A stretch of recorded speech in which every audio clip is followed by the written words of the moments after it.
bienvenue au nom du Dieu trois fois saint. Il a fixé le souvenir de ses actes étonnants. Le Seigneur est bienveillant et compatissant. Ce soir, le Christ nous accueille comme il a accueilli ses disciples. Oui, comme eux, certainement, nous sommes poussiéreux et fatigués. Peut-être sommes nous-mêmes sur les rotules. Peut-être est-ce même pire encore, car nous voici désillusionnés ou désespérés. Ce soir, autour d'un repas d'espérance et de délivrance, le Christ nous offre comme à des hôtes de valeur l'amour du Père, la grâce du Fils et la communion du Saint-Esprit. Ce soir, comme la nuit s'étend autour de lui, elle s'étend aussi autour de nous. Mais à l'horizon pointe déjà la lueur éclatante de sa victoire finale. Poursuivons cette veillée dans la louange avec le premier chant sur le feuillet non plastifié. Celui-là, vous pourrez le garder, l'autre, il faudra le laisser. Béni soit le Seigneur, les trois strophes.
Nous prions. Ô Dieu, Père céleste, nous te remercions pour ce privilège merveilleux de pouvoir t'adorer, toi, le Dieu de l'univers. Nous savons, ô Dieu, que l'être humain ne peut se sauver lui-même, car il n'est pas la mesure des choses et il n'est pas Dieu. Liés par les chaînes de notre humanité et du péché, nous savons que nous avons besoin d'un sauveur. Aide-nous à ne jamais laisser personne, ni aucune situation nous pousser si bas que nous cédions à la haine. Donne-nous la force d'aimer nos ennemis et de faire le bien à ceux qui méchamment nous utilisent ou nous persécutent. Garde-nous, nous t'en prions, dans la paix et dans la fraternité. Aide-nous à marcher ensemble, à prier ensemble, à chanter ensemble et à vivre ensemble jusqu'au jour où tous tes enfants, de toutes origines, se réjouiront en une seule fraternité, restaurée dans ton royaume. Amen.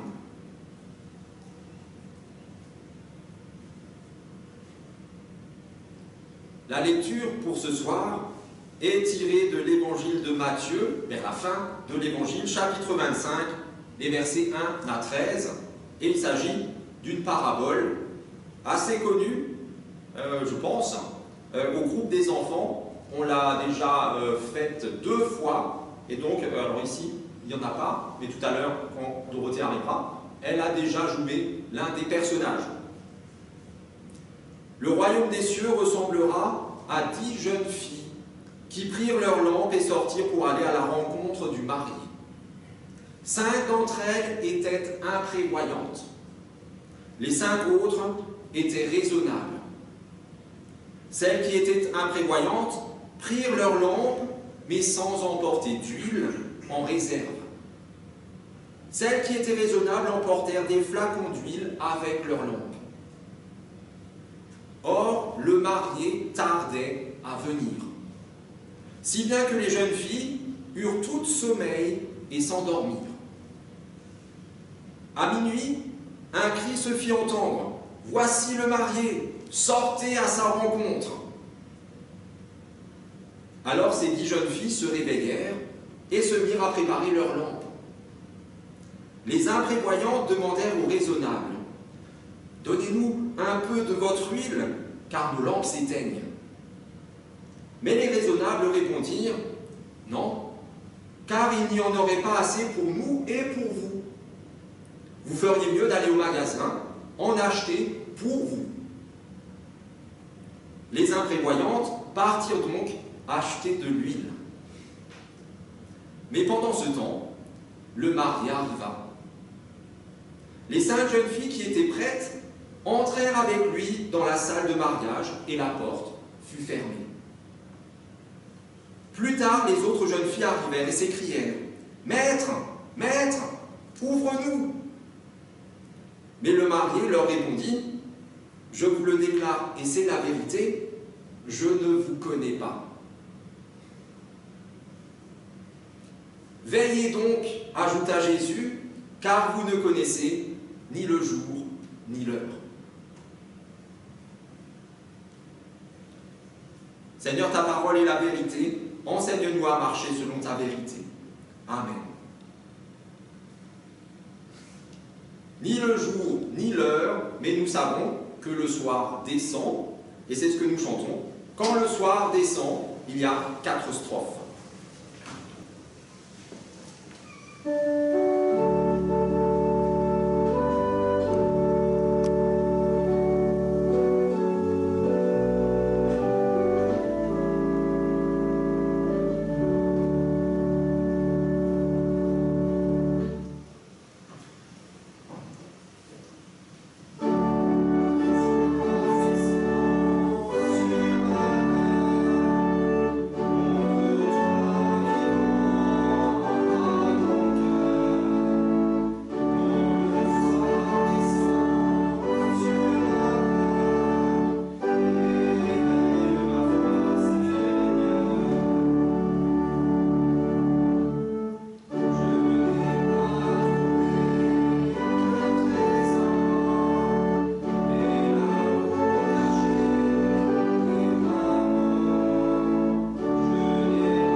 prêts? Sommes-nous fin prêts? Vraiment prêts? Nous sommes-nous apprêtés comme il se doit? Ou avons-nous négligé, peut-être même oublié le nécessaire? Parce que nous sommes invités. Ça vous le saviez? J'espère que vous en avez conscience, c'est une certitude. Nous sommes invités véritablement aux noces du plus que du siècle, du millénaire, de toute l'éternité. Les noces. Les noces qu'il ne faut pas rater, nous sommes invités véritablement. Oui, nous sommes invités à participer aux noces de l'agneau. Nous sommes invités à entrer dans la fête, à prendre place à la table des réjouissances, à profiter de l'abondance du divin banquet. Nous sommes invités à prendre la place qui nous est destinée par Dieu dans son royaume.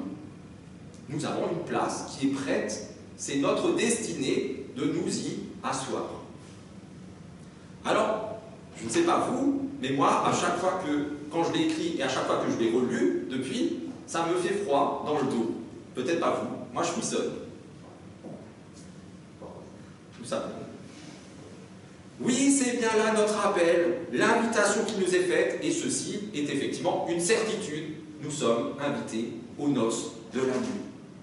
Par contre, ce qui est moins clair, c'est le moment où vont avoir lieu ces festivités.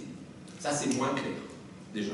Et d'ailleurs, posons-nous la question, quand ces noces auront-elles lieu? Et allez, je ne vous laisse pas réfléchir trop longtemps, je vous donne la réponse. Incessamment sous peu. Super réponse.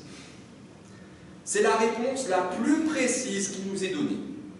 C'est une réponse qui nous est donnée depuis 2000 ans et on n'en aura pas d'autre. Bientôt.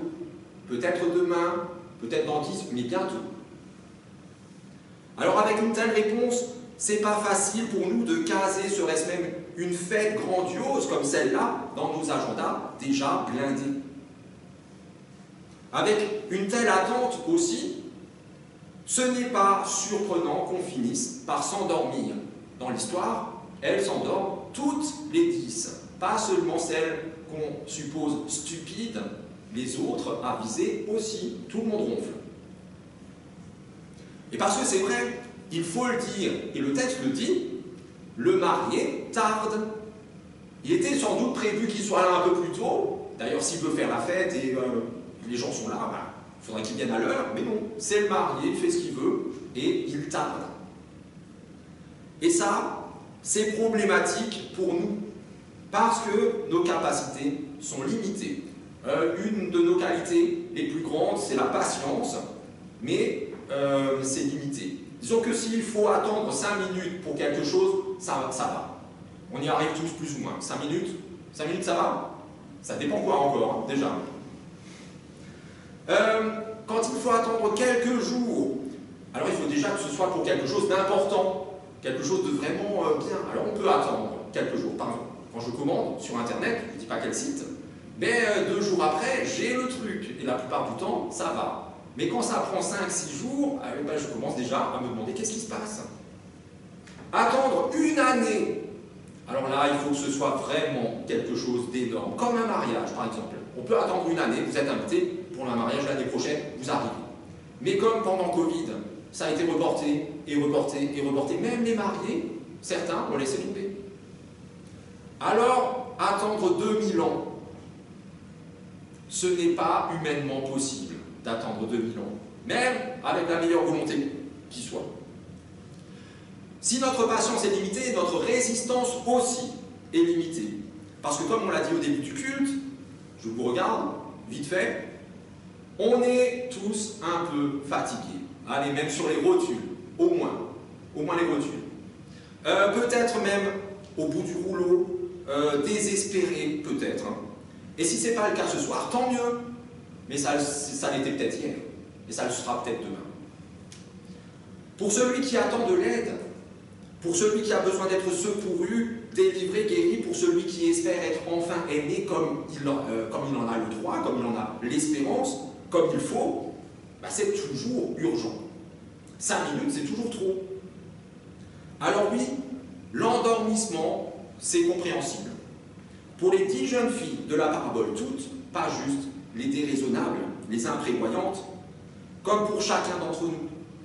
C'est normal de finir par s'endormir, de se refroidir, de se laisser gagner par le sommeil. Et si c'est normal, ça veut dire que c'est pas ça le problème. C'est pas pour ça que les 5 qui restent devant la porte restent devant la porte et qu'elles sont punies. Le problème de ces 5 jeunes filles dites imprévoyantes, c'est leur indifférence. C'est même pas juste parce qu'elles n'ont pas prévu les choses, c'est parce qu'elles, j'allais dire la version classique, elles sont, voilà. Souvenez-vous la question du jour. Sommes-nous prêts, mais vraiment fin prêts? Sommes-nous comme les Hébreux dans le pays d'Égypte, lorsqu'ils ont mangé la première Pâque, celle qui a donné ensuite notre Pâque à nous? Lorsqu'ils ont mangé cet agneau dont ils ont enduit les linteaux et les montants des portes avec le sang, quand ils ont façonné ces pains sans levain, ben, ils ont aussi mis la ceinture autour de leurs vêtements, ils ont aussi mis leurs sandales aux pieds et ils ont tenu leur bâton à la main en même temps qu'ils mangeaient, prêts à partir dès que le signal serait donné. Quand? À un moment, on ne sait pas quand, mais dès que le signal retentit, soyez prêts. Ou alors sommes-nous comme ces autres invités d'une autre parabole des noces? Il y a plusieurs histoires de mariage dans la Bible. Et quand c'est prêt, quand le serviteur va trouver des invités pour leur dire « ça y est, ça commence », eh bien, il y en a un qui préfère aller voir le champ qu'il vient d'acheter. Ben si, maintenant c'est le moment d'aller se balader. Un autre préfère s'occuper de ses nouveaux bœufs. Il préfère aller faire un tour en voiture. Et un troisième préfère avancer une excuse hautement, c'est une bonne excuse, je viens juste moi-même de me marier. Les mariages, c'est bon, j'ai donné. Sommes-nous constamment apprêtés comme il se doit, parce qu'on a vraiment envie d'y être dans cette fête, d'en faire partie? Ou est-ce que notre désir n'est que de façade, alors que nos poches sont bien remplies à ras-bord, d'excuses toutes faites, mais qui ne valent pas grand-chose? Parce qu'il y a tellement d'autres choses que nous préférons à ce mariage-là, à ces noces, et même tellement d'autres choses que nous préférons à se marier qui tarde. Le temps qu'on a, chacun, c'est le même, pour tout le monde. Les noces commenceront au même moment pour tout le monde. Alors chacun fait de ce temps ce qu'il veut. Sommes-nous comme les scouts, je prépare mes doigts, toujours prêts? Toujours prêts pour les noces de l'agneau? Prêts à laisser tout le reste de côté? Le nouveau champ, la nouvelle voiture, la nouvelle épouse? Ben, pourquoi on ne l'emmène pas? On peut l'emmener aussi, peut-être, non? Portons-nous en nous constamment le seul cadeau souhaité par le marié? Parce qu'on ne va pas y aller les mains vides. On a en nous le seul cadeau qu'il souhaite. Et sommes-nous prêts à lui remettre entièrement? De quel cadeau s'agit-il? Là aussi, je ne vous laisse pas réfléchir trop longtemps, c'est jeudi soir. La seule chose que ce marié-là souhaite, c'est de nous, c'est un cœur qu'il aime sincèrement. Un cœur qui lui est tout acquis. Un cœur qui fait sa volonté et qui ne vit que de se languir de lui jusqu'à ce qu'il soit là. Une fois qu'on sait tout ça, on peut encore se demander une chose. Comment être prêt? Fin prêt, pas juste un peu prêt. Pour ne pas rester bêtement devant la porte. Parce que là, on va voir tout de suite que ces filles, les 5 imprévoyantes, elles étaient aussi, on peut le dire, un peu stupides. Comment? C'est très simple. Remplissons nos vies de l'huile de l'esprit du marié. Une huile qui ne s'achète pas. Quand les 5 vont acheter de cette huile qui ne s'achète pas, elles sont ridicules.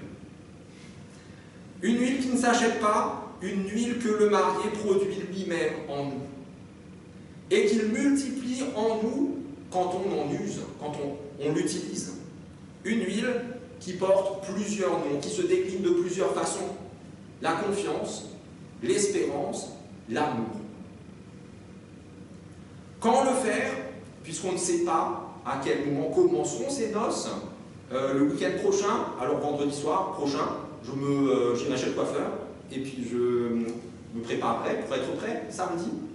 On ne sait pas. La seule réponse possible, maintenant. Ici et maintenant. Même si ces noces ont lieu à Jérusalem. Ici et maintenant, soyons prêts. C'est le lieu et le moment, toujours et seulement ici et maintenant. Ainsi, fort de cette huile, aimons Dieu par-dessus tout et notre prochain comme nous-mêmes, sans aucune limite, sans aucune crainte, sans aucune hésitation, jusqu'à entrer dans la fête à laquelle nous sommes destinés de toute éternité. Nous y avons notre place. Ne la laissons pas passer. Amen.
nous avons maintenant besoin de l'autre feuillet, celui qui est plastifié, parce que c'est le moment de partager ensemble le repas du Seigneur. Et nous commençons par nous saluer avec la salutation liturgique. Le Seigneur soit avec vous. Et avec ton esprit. Élevons nos cœurs. Nous les tournons vers le Seigneur. Rendons grâce au Seigneur notre Dieu. Cela est juste et bon. Oui, Père, juste et bon, nous te remercions de nous avoir rassemblés dans cette Église. Nous te remercions pour tout ce que tu fais pour nous. Nous croyons que tu es présent parmi nous en cet instant, et nous croyons que ta parole d'amour nous rejoint par-delà les mots dans cette coupe et dans ce pain, par lesquels tu nous offres ta présence libératrice. C'est pourquoi, avec l'Assemblée des saints, vivant sur terre comme dans les cieux, nous louons ton nom et ta sainteté, Dieu saint, Dieu fort.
Le Seigneur Jésus, la nuit où il fut livré, prit du pain, et après avoir rendu grâce, il le rompit et il dit, « Prenez, mangez, ceci est mon corps livré pour vous.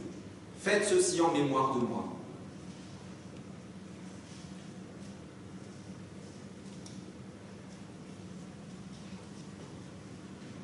De même, après le repas, il prit la coupe et il dit, « Cette coupe est la nouvelle alliance en mon sang, versée pour vous. Faites ceci en mémoire de moi toutes les fois où vous en boirez. »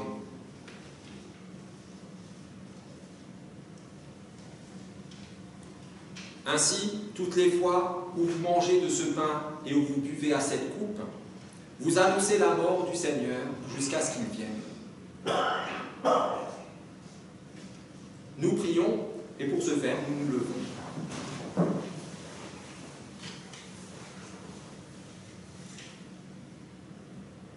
Seigneur, nous nous rappelons ce que ton Fils Jésus-Christ a fait pour nous. Il a guéri les malades. Il a multiplié les pains et les poissons pour tous ceux qui sont venus l'écouter ce jour-là. Il a donné sa vie pour l'humanité et il est ressuscité d'entre les morts. Ce soir, il nous appelle à mourir et à ressusciter nous aussi avec lui. Que ton Esprit Saint vienne sur nous, sur ce pain et sur ce vin, pour nous donner le courage et la force dont nous avons besoin, afin de vivre comme des frères et des sœurs en ton nom. Car c'est ce que tu fais de nous, alors que tu nous appelles tes enfants, et que nous te répondons en disant ensemble, « Notre Père qui es aux cieux, que ton nom soit sanctifié, que ton règne vienne, que ta volonté soit faite sur la terre comme au ciel. Donne-nous aujourd'hui notre pain de ce jour. Pardonne-nous nos offenses, comme nous pardonnons aussi à ceux qui nous ont offensés. Ne nous laisse pas entrer en tentation, mais délivre-nous du mal. Car c'est à toi qu'appartiennent le règne, la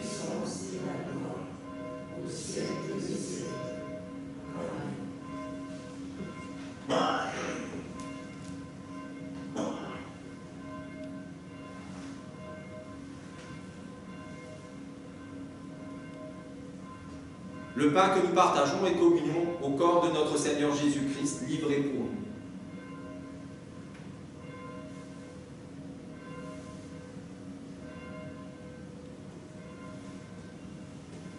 La coupe de bénédiction pour laquelle nous rendons grâce est communion au sang de notre Seigneur Jésus-Christ, versé pour nous.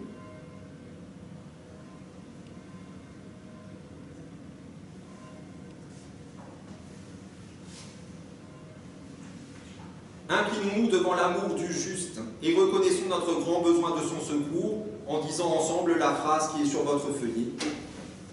Seigneur, je ne suis pas digne de te recevoir, mais dis seulement une parole et je serai guéri. Christe doulamkos.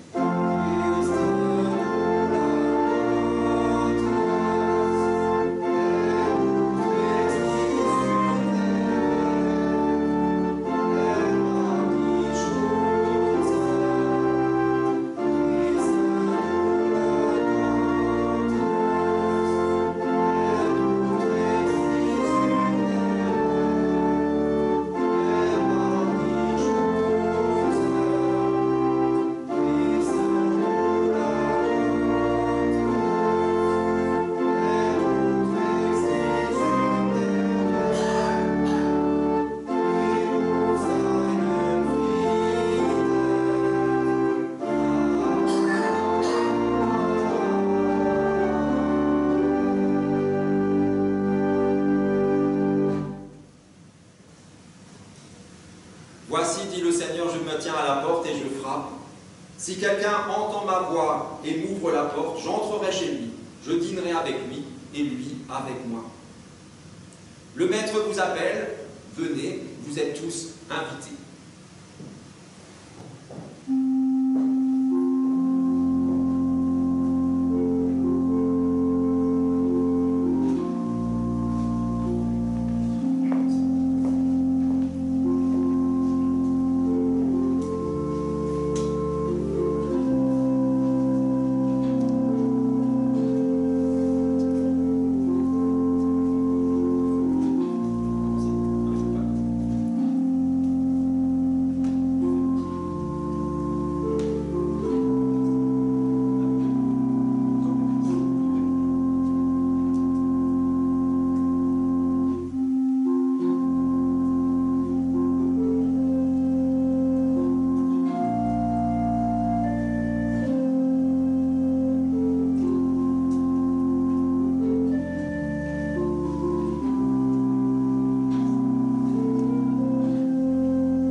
Merci Seigneur de nous avoir rassemblés côte à côte tous unis autour de ta table.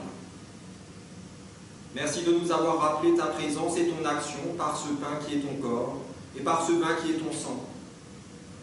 Fais grandir en nous l'espérance de jours meilleurs et donne-nous le courage de partager au monde ton amour et ta paix.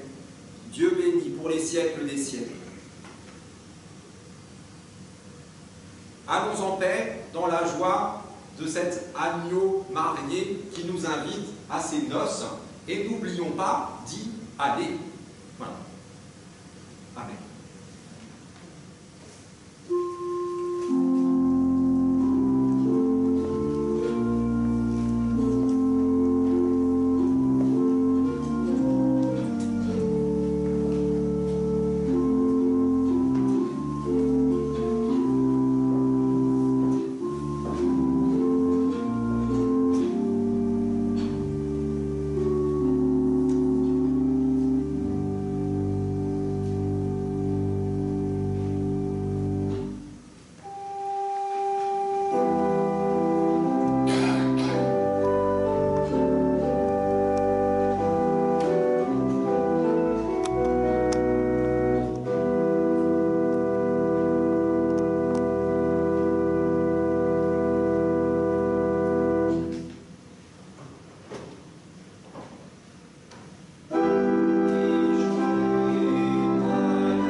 Nous nous levons.